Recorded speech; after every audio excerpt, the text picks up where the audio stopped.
আমরা এতদিন ধরে 4th জেনারেশন মোবাইল নেটওয়ার্কটা ভালোভাবে চালানোর চেষ্টা করছিলাম অ্যান্ড অফকোর্স সেটা আমরা পারি নাই।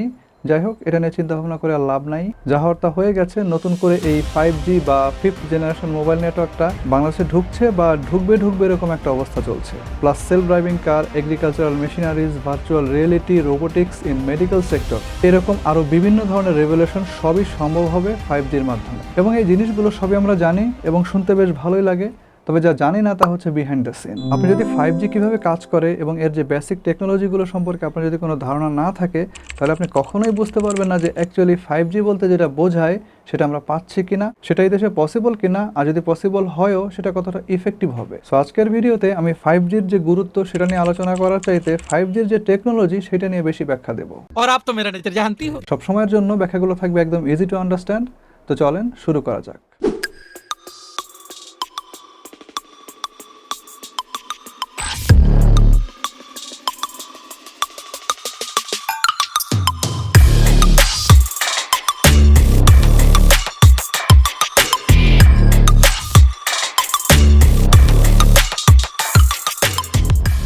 প্রথমে মনে রাখতে হবে যে 5G is not a one thing. Antenna design, cell tower improvement ইত্যাদি অনেকগুলো নতুন বিষয় এই 5Gর মধ্যে কিন্তু ইনক্লুডেড থাকবে। এবং 5Gর যে ওভারঅল পারফরমেন্স এটা যে সবসময় কনস্ট্যান্ট থাকবে জিনিসটা কিন্তু এরকমও না। এটা কোম্পানি টু কোম্পানি ভেরি করবে, এটা আপনি কি কাজ করছেন সেই হিসাবে ভেরি করবে, কোন ডিভাইস দিয়ে কাজ করছেন সেটার উপরে ভেরি করবে। এবং ওভারঅল সব কিছু মিলিয়েই দেখবেন যে আপনারা এক এক জায়গায় এক এক কাজের জন্য এক এক ডিভাইস দিয়ে আপনাদের ইউজার এক্সপিরিয়েন্সটা এক এক রকম হচ্ছে। দেখেন 5Gর দুইটা ভাগ আছে, একটা হচ্ছে গরিব মার্কা 5G, একটা হচ্ছে বড়লোক মার্কা 5G। তো গরিব মার্কা যে 5G তার নাম তারা দিচ্ছে সাব-6। এটার স্পিড তুলনামূলকভাবে অনেক কম, আসলে কম বললে কম বলা হবে। এটার স্পিড অলমোস্ট 4Gর যে ম্যাক্সিমাম স্পিড সেটার সমান অথবা তার থেকে খানিকটা বেশি। আবার বড়লোক যে 5Gটা আছে এটার নাম হচ্ছে মিলিমিটার 5G। এই মিলিমিটার 5Gটা হচ্ছে আবার সুপার ফাস্ট, সুপার স্পিড। যাই হোক, এখানে মূলত ওয়েভ লেন্থের মাধ্যমে তাদের নামকরণটা করা হয়েছে এবং ওয়েভ লেন্থই আসলে ডিসাইড করে যে কার ডাটা কতটা ফাস্ট যাবে, কে কতটা স্লো কাজ করবে। আর ফ্রিকোয়েন্সি তো বুঝতেই পারতেছেন, ছবিতে যেমনটা দেখতে পাচ্ছেন এটা একটা ফ্রিকোয়েন্সি এবং একটা ফ্রিকোয়েন্সি আসলে এভাবেই সামনের দিকে আগায়। এখানে আপনারা অনেকগুলো ওয়েভ দেখতে পাচ্ছেন এবং ওয়েভের উপরের দিকের ভাঁজগুলোকে বলা হয় পিক এবং নিচের দিকের যে ভাঁজ তাকে বলা হয় ভ্যালি। তো ওয়েভের একটা পিক থেকে আরেকটা পিক পর্যন্ত অথবা একটা ভ্যালি থেকে আরেকটা ভ্যালি পর্যন্ত যে দূরত্ব তাকে বলা হয় ওয়েভ লেন্থ, বাংলায় তরঙ্গ দৈর্ঘ্য। এই সম্পর্কিত আরেকটা শব্দ আছে, সেটা হচ্ছে হার্জ। এটা হচ্ছে ফ্রিকোয়েন্সিতে প্রতি সেকেন্ডে কতটা পিক এবং কতটা ভ্যালি সৃষ্টি হবে তার পরিমাণ। এখন হার্জ যদি কম থাকে তাহলে পিক এবং ভ্যালি কম সৃষ্টি হবে, আর পিক এবং ভ্যালি যদি কম সৃষ্টি হয় তাহলে একটা পিক থেকে আরেকটা পিকের অথবা একটা ভ্যালি থেকে আরেকটা ভ্যালির যে দূরত্ব সেটা বাড়বে, অর্থাৎ সেক্ষেত্রে ওয়েভের যে লেন্থ সেটা বৃদ্ধি পাবে। আর আমরা জানি যে ওয়েভ লেন্থ যার বেশি হয় সেটা খুব সহজেই দেয়াল বা অন্য যে কোনো ধরনের অবস্টাকল ভেদ করে সামনের দিকে আগায় নিয়ে যেতে পারে। তবে এটার সমস্যা হচ্ছে এটার ব্যান্ডউইথটা কম থাকে, বহু দূর পর্যন্ত ডাটাকে ট্রান্সফার করতে পারলেও এর যে টোটাল স্পিড সেটা থাকে কম। ফলাফল হচ্ছে স্লো ইন্টারনেট এবং এই জিনিসটা সাব-6 বেলাতে হবে। আর ফ্রিকোয়েন্সিতে যদি হার্জের পরিমাণ বৃদ্ধি পায় তার মানে আপনি ধরে নেবেন যে সেখানে আপনার যে পিক এবং যে ভ্যালি সেগুলো খুব ঘন ঘন সৃষ্টি হচ্ছে প্রতি সেকেন্ডে। ওয়েভের লেন্থ যেটা সেটা খুবই ছোট থাকবে এবং যার ফলে হবে কি, সে বেশি দূরত্ব অতিক্রম করতে পারবে না, অর্থাৎ বিভিন্ন ধরনের যে অবস্টাকল থাকবে বা ওয়াল থাকবে সেগুলো সে সহজে পেনিট্রেট করতে পারবে না। কিন্তু সেই ফ্রিকোয়েন্সিতে প্রচুর পরিমাণ ব্যান্ডউইথ থাকবে এবং প্রচুর পরিমাণ ব্যান্ডউইথ থাকাতে হবে কি, প্রচুর পরিমাণ ডাটা একসঙ্গে ট্রাভেল করতে পারবে, ফলে স্পিডটা বৃদ্ধি পাবে। এবং মিলিমিটার ওয়েভ নামে আপনারা একটু আগে যেটা শুনলেন এই জিনিসটা হচ্ছে এরকমই কিছু। তো এই সাব-6 নেটওয়ার্ক অর্থাৎ লো ব্যান্ড 5Gটা আমেরিকাতে বেশ পপুলার ছিল। তাদের প্রায় প্রতিটা স্টেটেই মোবাইল কোম্পানিগুলো এই 5G সিস্টেমটা ইউজ করতো। এর স্পিড বেসিক্যালি 4Gর মতোই ছিল বা 4Gর থেকে সামান্য একটু বেশি ছিল, কিন্তু এটার একটা সুবিধা ছিল, টাওয়ার সংখ্যা কম লাগতো এবং কম সংখ্যক টাওয়ার দিয়েই অধিক পরিমাণ জায়গা কাভারেজ করা যাইতো, ফলে কোম্পানির খরচ কমতো। কিন্তু অসুবিধা ছিল যেটা, সেটা হচ্ছে মেগাহার্টজটা কম থাকায় এর ব্যান্ডউইথ কম পাওয়া যেত, ফলে টোটাল যে স্পিডটা সেটা কম আসতো। এবং আমেরিকানদের মধ্যে যারা আবার এই ব্যাপারগুলো একটু ভালো বুঝতো, একটু সচেতন, তারা এটাকে বলতো সো কল্ড 5G। এবং এই যে সো কল্ড 5G অর্থাৎ সাব-6 এটা অপারেটেড হয়তো 600 মেগাহার্টজ থেকে 850 মেগাহার্টজের মধ্যে। এখন এই যে গরিবের 5Gর ফ্রিকোয়েন্সি শুধু যে 850 মেগাহার্টজের মধ্যেই থাকবে এমন না। এই ফ্রিকোয়েন্সিটা 600 মেগাহার্টজ থেকে স্টার্ট হয়ে একদম 6000 মেগাহার্টজ মানে 6 গিগাহার্টজ পর্যন্ত থাকে। মিলিমিটার 5Gতে অপেক্ষাকৃত হায়ার ফ্রিকোয়েন্সি থাকে, কিন্তু কতটা হায়ার?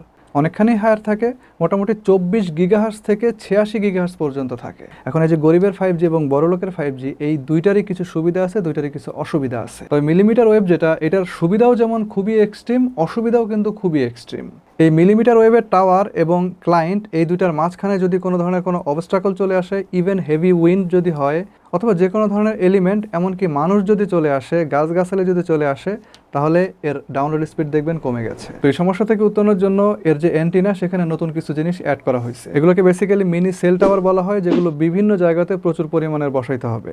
100 মিটার পর পর, অথবা দরকার হলে প্রতিটা ল্যাম্প পোস্টে, ট্রাফিক লাইটে, ইত্যাদি ইত্যাদি সব জায়গাতে, ইভেন উইদিন এভরি 50 মিটার্স। এমনকি আপনি যদি আপনার বাসার আশেপাশে অথবা কোনো বড় বিল্ডিংয়ের ভিতরেও যদি এগুলোকে দেখতে পান, অবাক হওয়ার কিছু নাই। এর জন্য আপনাকে কমপ্লিটলি নতুন একটা ইনফ্রাস্ট্রাকচার ডেভেলপমেন্ট করতে হবে যদি আপনি এই 5Gটাকে অ্যাকুরেটলি পাইতে চান। ম্যাক্সিমাম থিওরিটিক্যাল স্পিড যেটা বলা হয়, অর্থাৎ 20 Gbps, এই জিনিসটাও যদি আপনি পাইতে চান, তাহলে আপনাকে $1 বিলিয়ন খরচ করে এই ফ্যাসিলিটিগুলো তৈরি করতে হবে। আর বিশেষ করে এই দেশের মতো ঘনবসতিপূর্ণ এরকম একটা জায়গাতে এই ধরনের অবকাঠামোর ডেভেলপমেন্ট করাটা আরও বেশি কষ্টসাধ্য, দুঃসাধ্য এবং মোটা অঙ্কের খরচের ব্যাপার। আর এই সমস্যা থেকে বের হওয়ার জন্য একটা বেজ স্টেশনের সঙ্গে তার হেল্পিং হ্যান্ড হিসাবে আরও কতগুলো মিনি অ্যান্টিনা বা মিনি সেলকে স্থাপন করা হবে নির্দিষ্ট দূরত্ব পরপর, যেন একটার সঙ্গে আরেকটা সংযোগ স্থাপন করে ক্লায়েন্ট যে চিপার মধ্যে দিয়ে ঢুকুক না কেন, সেখান পর্যন্ত ফ্রিকোয়েন্সিকে সঠিকভাবে পৌঁছে দেওয়া যায়। আর কতগুলো মিনি সেল স্থাপন করতে হবে, এইটা ডিপেন্ড করবে আপনার ওই এলাকাতে কীরকম ঘনবসতি, অর্থাৎ কতজন ইউজার আছে তার উপরে। এটা ধরেন যে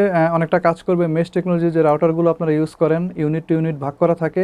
একটা ইউনিট যেমন আর একটা ইউনিটের সঙ্গে সংযোগ স্থাপন করে একে অন্যের সঙ্গে নেটওয়ার্ক ডিস্ট্রিবিউশন করে, ঠিক সেরকম। সো আপনি বুঝতে পারতেছেন যে পুরো ফ্যাসিলিটিকে আসলে কিভাবে ডেভেলপ করতে হবে এবং এটা আসলে কতটা কষ্টসাধ্য। তবে এই ধরনের নেটওয়ার্কগুলো আসলে তৈরি করতে হবে আমরা যে মিলিমিটার ওয়েভের কথা বলছি তার জন্য। সাব6 নামে যে গরিবের 5G আছে, ওইটা করার জন্য আসলে এত কিছু করার দরকার নাই। প্লাস আমরা যে স্বপ্ন দেখতেছি সেলফ ড্রাইভিং কার, ড্রোন গাইডেড এগ্রিকালচারাল মেশিন, চিকিৎসায় রোবোটিক্স, ভার্চুয়াল রিয়েলিটি, এই সব কিছুই আপনি তখনই পসিবল করতে পারবেন যখন বেসিক্যালি এই মিলিমিটার ওয়েভটা বাস্তবায়ন হবে তখন। এবং আপনি এটাও শুনে থাকবেন যে 5Gতে যে ল্যাটেন্সি সেটা হচ্ছে 1 ms। তো এই 1 ms এর যে ল্যাটেন্সি, এটা কিন্তু বেসিক্যালি এই মিলিমিটার ওয়েভের ক্ষেত্রে। তো যাই হোক, 5Gর মধ্যে আরও যে ব্যাপক একটা পরিবর্তন আসছে, সেটার নাম হচ্ছে ম্যাসিভ মিমো। এটা বেসিক্যালি খুবই easy to understand.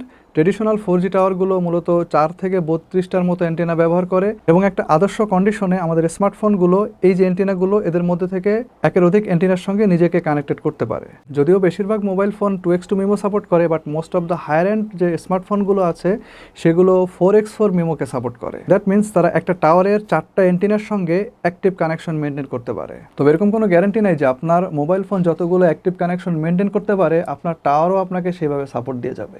But in case of 5G, base স্টেশনে 64টা থেকে 256টা পর্যন্ত অ্যান্টেনা থাকে, এবং একটা 5G ফোনের মাধ্যমে আপনাকে যদি এই 5Gর অ্যাকচুয়াল সাপোর্টটা নিতে হয়, তাহলে তার অন্ততপক্ষে এই অ্যান্টেনাগুলোর মধ্যে থেকে একসঙ্গে 8 থেকে 16টা অ্যান্টেনার সঙ্গে কানেকশন মেনটেন করার সক্ষমতা থাকতে হবে। এবং এটাই হচ্ছে ম্যাসিভ মিমো, যেটা কিনা আপনাকে 5G টাওয়ার প্রোভাইড করবে। তো মজার যে ব্যাপার হচ্ছে সেটা হচ্ছে লোয়ার ফ্রিকোয়েন্সিগুলো ট্রান্সমিট করার জন্য বড় বড় অ্যান্টেনার দরকার হয়, আর হায়ার ফ্রিকোয়েন্সিকে ট্রান্সমিট করার জন্য ছোট ছোট অ্যান্টেনা হইলেও চলে। ফলে মিলিমিটার ওয়েভের একটা টাওয়ারের একক জায়গায় ছোট ছোট সাইজের অনেকগুলো অ্যান্টেনা কিন্তু একত্রে অ্যাটাচ করা পসিবল হয়। ফর এক্সাম্পল, যেখানে 4Gর ক্ষেত্রে একটা সেলের মধ্যে 10টা অ্যান্টেনা সেট করা পসিবল ছিল, সেখানে 5Gর একই জায়গায় 100টা অ্যান্টেনা অ্যাটাচ করা পসিবল। ফলে একই টাওয়ারে একটা নির্দিষ্ট অ্যান্টেনা সেলের পক্ষে একসঙ্গে অসংখ্য মোবাইলকে হ্যান্ডেল করা পসিবল হবে।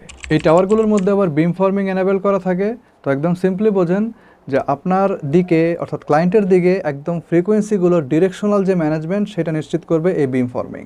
অর্থাৎ বেসিক্যালি এগুলো হচ্ছে এক ধরনের ডিরেকশনাল ফ্রিকোয়েন্সি ডিস্ট্রিবিউশন সিস্টেম, যেগুলো ক্লায়েন্টকে টার্গেট করে কাজ করবে, গড়ে পাত্তায় না। নর্মালি 4G টাওয়ারের অ্যান্টেনাগুলো চতুর্দিকে সমানভাবে নেটওয়ার্ক ছড়িয়ে দেয়, যেন ক্লায়েন্টগুলো যেখানেই মুভ করুক না কেন সেখান থেকেই সে ফ্রিকোয়েন্সি পেয়ে যায়। এতে করে সমস্যা হচ্ছে সেখানে থাকা প্রত্যেকটা অ্যান্টেনার ফ্রিকোয়েন্সি একে অন্যকে ওভারল্যাপ করে, এবং সেখানে অবভিয়াসলি একটা ইন্টারফারেন্সেরও সৃষ্টি হয়। 5G টাওয়ারগুলো ক্লায়েন্ট টু ক্লায়েন্ট টার্গেট করে এই ফ্রিকোয়েন্সিগুলো থ্রো করতে সক্ষম। বেসিক্যালি এটা করা ছাড়া তাদের আর কোনো উপায় ছিল না, কারণ এতগুলো ফ্রিকোয়েন্সি, অর্থাৎ এতগুলো অ্যান্টেনা যদি একসঙ্গে ফ্রিকোয়েন্সি থ্রো করতে থাকে, তাহলে ওখানে একটা ম্যাসিভ ওভারল্যাপিংয়ের সৃষ্টি হবে, এবং সেখানে একটা বিশাল ইন্টারফারেন্স হয়ে যাবে। যার কারণে তারা মূলত এই বিম ফর্মিংটা আবিষ্কার করছে, যেন একদম টার্গেট করে করে যার যখন ফ্রিকোয়েন্সি দরকার তাকে তখন ফ্রিকোয়েন্সি দিবে, যার দরকার নেই তাকে দিবে না। তো অ্যাকর্ডিং টু কোয়ালকম, 4G টাওয়ারগুলোর তুলনায় 5G টাওয়ারগুলো অনেক বেশি ক্লোজার এবং পরিমাণে বেশি থাকা সত্ত্বেও এদের ওভারল্যাপিং কিন্তু তুলনামূলকভাবে অনেক কম, বিকজ অফ বিম ফর্মিং। তো শেষ কথা হচ্ছে, থিওরিতে অনেক কিছুই থাকবে।